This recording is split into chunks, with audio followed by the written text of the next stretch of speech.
Hello everyone, my name is Nigel Welton, welcoming you back to the lounge in another video. Today I'm going to be talking about SIHH 2018 because it is January 15th. It is Monday, it is the first day of SIHH.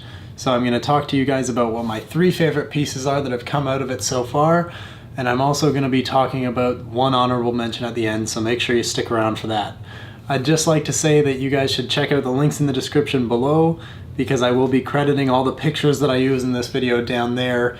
Usually I like to have some B-roll footage that I play over top. As you saw in the last video, I had my collection here and I was recording some of the stuff going on there so that you guys had something to look at other than just my face. But today I'm gonna have to pull some pictures from online because I'm in Canada. I'm not in Switzerland right now, unfortunately. So let's get into my 3 favorite watches that have come out of SIHH so far. So first off, coming from Longo and Zona, we have the triple split Vacheron chronograph. And this thing is absolutely insane. It took me a minute to wrap my head around this. First, they were the first company to make a double split Vacheron chronograph, and now we've got a triple split. So essentially what that means is that it is a split seconds chronograph for the seconds, minutes, and hours. So the way that this works, and I've got this laid out in front of me here so that I can tell you guys because it was hard to wrap my head around at first, but you push the first chronograph pusher and the 2 hands run together to calculate the elapsed time, and then the split pusher is pressed to stop one of the hands, and then the other will continue to run. And then once the split pusher is pressed again, the hand that was previously stopped jumps forward to catch up with the running hand, and then from there they run together as one. But now keep in mind that that's not just the second hand that it's running like that. That is the seconds, minutes, and hours that are all being kept track of like that in a split seconds way. So yeah, it's a really amazing piece. And honestly, the aesthetic of it is just outstanding. It has over 500 parts in there that are all working together to make this amazing mechanism run. So definitely one to keep your eye on. And honestly, at I think it was $130,000 or so, that's a fairly reasonable price for a complication of such prestige and such interest and difficulty to make. So that's something to keep your eye on for sure. Now the next thing I'd like to talk about is another set of watches from Longo and Zona, and these are the Saxonia Moonphase with black dials. Now these are absolutely amazing looking pieces. The black contrasts so well and it just makes it look absolutely striking in both rose gold and the platinum color as well. So these are amazing looking pieces.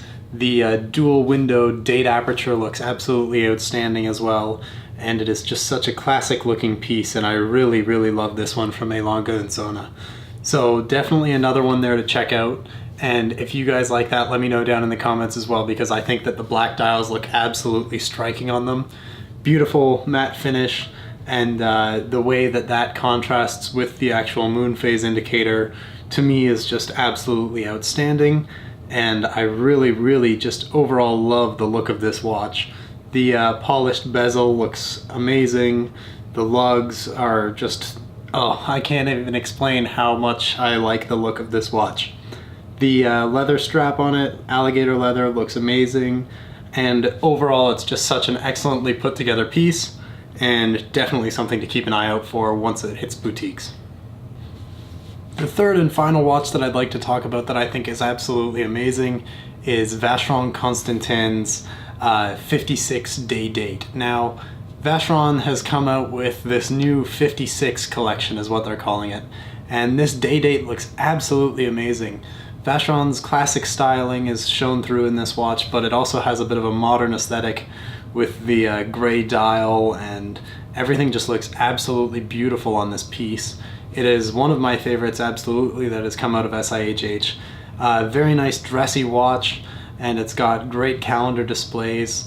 In an article written by John Buse on Hodinkee, he sort of says that Vacheron uses this as a piece that is more entry-level because it targets an audience that may not be able to afford such high complications, which demand a higher price tag. And at only $17,400 in stainless steel, this watch is actually a great deal. I think that is a very appealing price to get into a watch such as a Vacheron Constantin with some fairly basic but also beautiful complications. So I'm really excited to see this one coming in boutiques, and honestly, if I had the money at the time, I would definitely be picking one of these up because of its modern aesthetic and the brand recognition that Vacheron has. This watch is just absolutely beautiful, and I think will be a big hit as an emerging piece, and with the rest of the 56 collection as well. Now, the last thing that I wanted to talk about is the new concept watch from Piaget, and the only reason that I didn't put it in as one of my favorite watches from SIHH, and instead am giving it an honorable mention, is because it is only a concept. But a 2mm thick manual winding watch is just absolutely amazing to me. The fact that, or sorry, not the fact, the way that they construct this watch is absolutely amazing, because you know, the actual case is essentially the movement plate, and then a very thin piece of sapphire crystals just laid on top. And it honestly looks stunning, and would be really interesting to see if they can do it. But the Altiplano ultra thin before was one of the most amazing watches to me because of how thin it is. And if we can see something like this new concept watch come out, I think that would be absolutely amazing and absolutely revolutionary. So hopefully we can see Piaget pull that off and make it into a production piece. But I don't really know what the timeline on something like that would be, because obviously there would be a lot that has to go into it. So would be interesting to see, but I will keep an eye out for that for sure. Now, I'd just like to remind you to go ahead and check out those links down in the description, where I'll link to all the pictures that I've used in this video to make sure that proper credit is given. Please understand that I'm not trying to claim the rights to any of these pictures. I'm simply using them to give you guys an example of what I'm talking about here. So thank you so much for watching. Please stay tuned, because I will try and bring more SIHH content your way in the near future, and I will see you in the next video. This has been Nigel Welton for Horolounge.